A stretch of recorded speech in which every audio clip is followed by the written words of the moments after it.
Welcome back to The Breakdown with me, NLW. It's a daily podcast on macro, Bitcoin, and the big picture power shifts remaking our world. What's going on, guys? It is Tuesday, July 9th, and today we are talking about crypto in the official GOP platform. Before we get into that, however, if you are enjoying The Breakdown, please go subscribe to it, give it a rating, give it a review, or if you want to dive deeper into the conversation, come join us on the Breakers Discord. You can find a link in the show notes or go to bit.ly/breakdownpod. Hello, friends. Today feels like a bit of a culmination of the political wind-changing stories that we've been covering for the last month or so. TLDR, the Republican National Committee has released their policy platform, and for the first time in history, crypto has been formally included. So let's talk about what that means and what it says about the state of the political crypto discourse.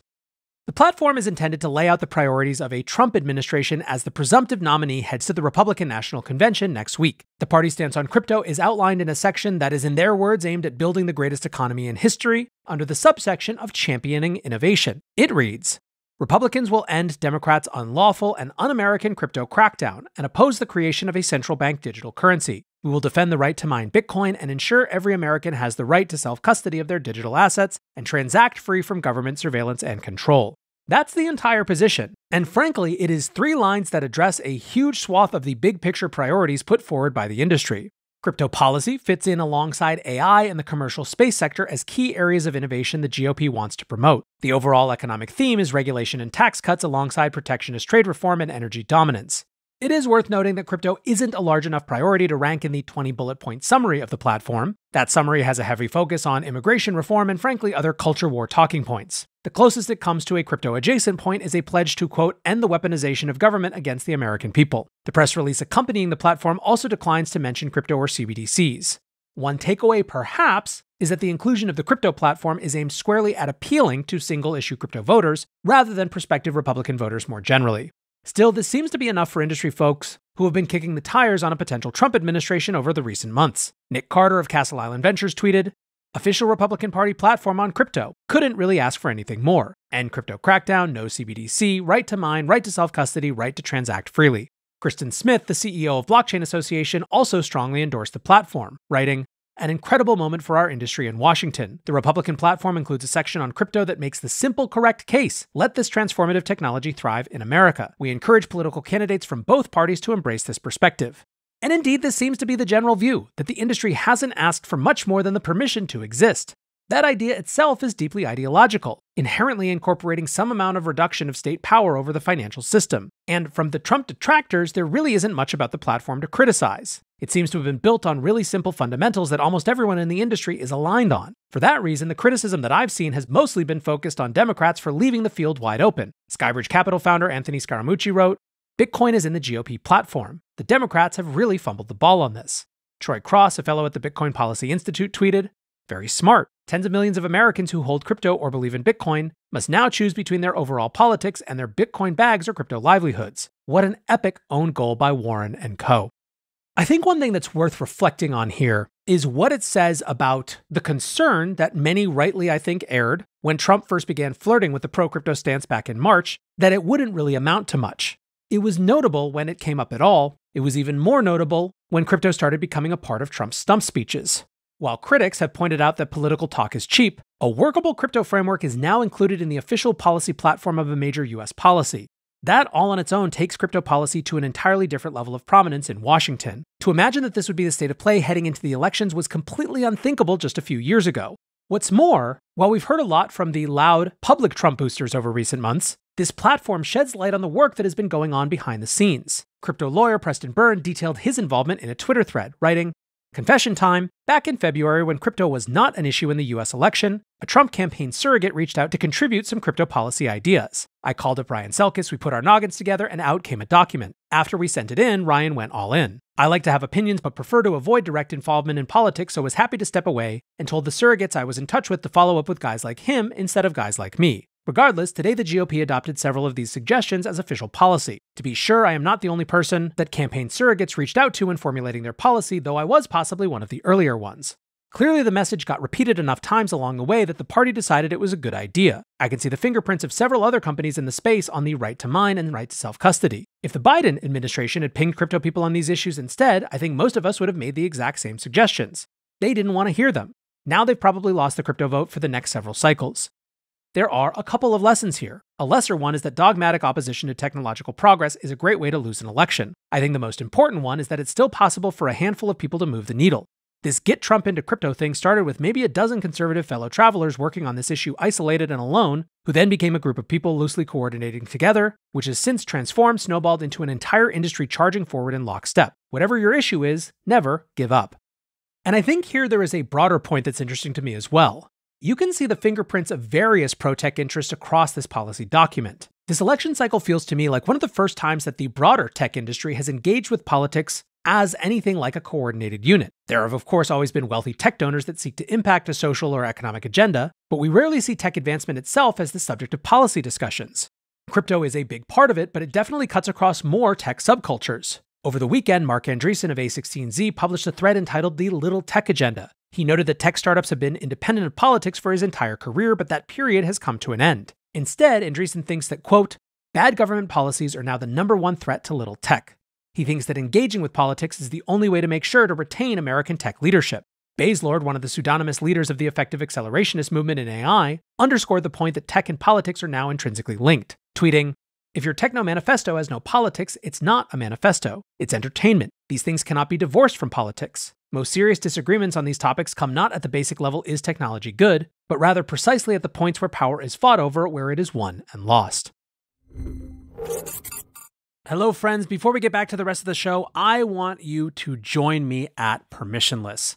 Permissionless is a conference for crypto natives by crypto natives. And the reason it's so important this year is that despite regulators' best attempts to push industry founders, devs, and executives out of the US remains the beating heart of crypto. Today, the tide is turning. Policymakers have pivoted from fighting crypto to embracing it, which will lead to the creation of new financial products, new applications, and ultimately new adoption. Permissionless is a conference for those using and building on-chain products. It's home to the power users, the devs, and the builders. And what's more, I'm going to be there. The location is Salt Lake City, the dates are October 9th to the 11th, and right now tickets are just $199. Towards the end of the month, they're going up to $499, and if you want 10% off, use code BREAKDOWN10 when you check out. If you go to the Blockworks website, blockworks.co, there will be lots of information about how to register, and again, use code BREAKDOWN10 to get 10% off.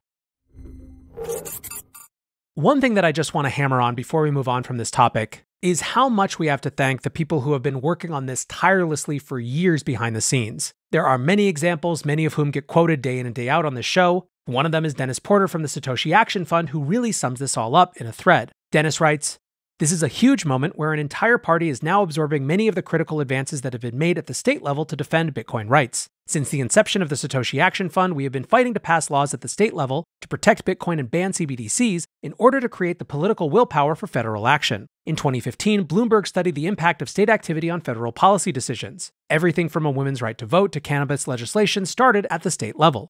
Now we see the right to mine and Bitcoin rights being adopted by one of the two major parties. It is now only a matter of time until we see the USA enact pro-Bitcoin policies at the federal level. The team at the Satoshi Action Fund is honored to have been the first in the world to protect Bitcoin mining with our Right to Mine bill, and to protect self-custody via our Bitcoin Rights bill.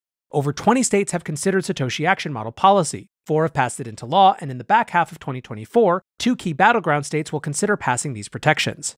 Thank you to our supporters and those who believe in the power of state work. Thank you to the lawmakers at the state level and their leadership. Together we use the laboratory of democracy to achieve this win. But we will not stop here. We believe both parties and the whole country should pass Bitcoin rights into law. All Americans must benefit from Bitcoin across this nation before we will rest. Once we accomplish this mission, we will guarantee the promise of Bitcoin for generations to come."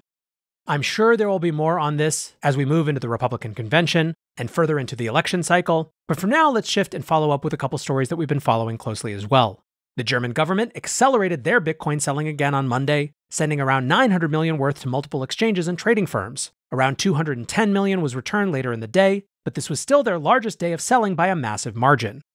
The Germans have now sold almost half of their Bitcoin with around 1.5 billion worth remaining. We still don't have a good sense of what the plan is or why some Bitcoin is being returned from exchanges at the end of the day. However, this acceleration in selling seems to confirm that it's more to do with inventory management than buybacks, as some had suggested last week. Sifting through the transaction data, it seems as though the accelerated selling was facilitated by more OTC deals or trading firms upping their size. Transfers to the major exchanges were larger than usual, but nothing excessive. The largest transfers were to a trading firm called Flow Traders. They took on 5,200 Bitcoin in multiple transactions throughout the day, worth around 300 million by themselves. None of this Bitcoin was returned at the end of the day, so it was presumably sold into the market or warehoused. Bitcoin's price, given all this, held up well throughout the day, recording a 3.7% gain after a moderately large stumble in the middle of the day. We'll have to see whether this is repeatable across multiple days, but it's starting to look as though the market can absorb the German supply at these levels. It might be too much to ask for around 700 million in sell pressure to be worked through every day, but there is a pathway for this selling to wind up within a week or two. And frankly, even if it doesn't, seeing the market be able to handle this does lessen the psychological impact that was so integral to the market crash at the end of last week and over the weekend. Keeping tabs on the Mt. Gox unlock, no further timeline has been sent to distribution agents, however Bitstamp has firmed up their timeline. The exchange confirmed that they have 60 days to pass the Bitcoin on to individual creditors, but said, "We are of course working to make sure those investors are made whole as soon as possible." No word at this stage from Kraken, the other large distribution agent. They have 90 days to complete the distribution once the Bitcoin is transferred. Mt. Gox wallets haven't moved since Sunday, and there have been no further communications from the estate trustee. Interestingly, with Bitcoin dumping over the past few weeks, the newest cohort of Bitcoin buyers are now stepping in to buy the dip. Bitcoin ETFs saw 384 million in net inflows across last week. The biggest day of buying was Friday, following the massive rinse out prior to market open. This was the first positive week after 3 weeks of net outflows. The strong buying continued into Monday, which saw 295 million in fresh inflows. This is the biggest single day inflow for the ETFs in several weeks, with every single fund positive or flat on the day, including a rare day of modest net inflows for Grayscale. BlackRock led the day with 187 million worth of inflows, followed by Fidelity, who also had a strong 61.5 million. In other areas, we've seen Solana ETF 19B4s filed. We've seen another round of updates on the Ethereum ETFs flood in on Monday. And all in all, it's hard not to feel a bit of a shift in tone. That doesn't mean we've seen some massive price recovery, although at the time of recording, Bitcoin is up about 2.5% on the day. But since so much of the downshift over the last month has been sentiment-driven and interpretation-driven, it's still notable to feel that shift in tone across the market. Whether that holds up or whether it's a temporary divergence and we go back down remains to be seen, but for now, not a bad way to start this week. That is going to do it for today's breakdown. Appreciate you listening as always, and until next time, be safe and take care of each other. Peace.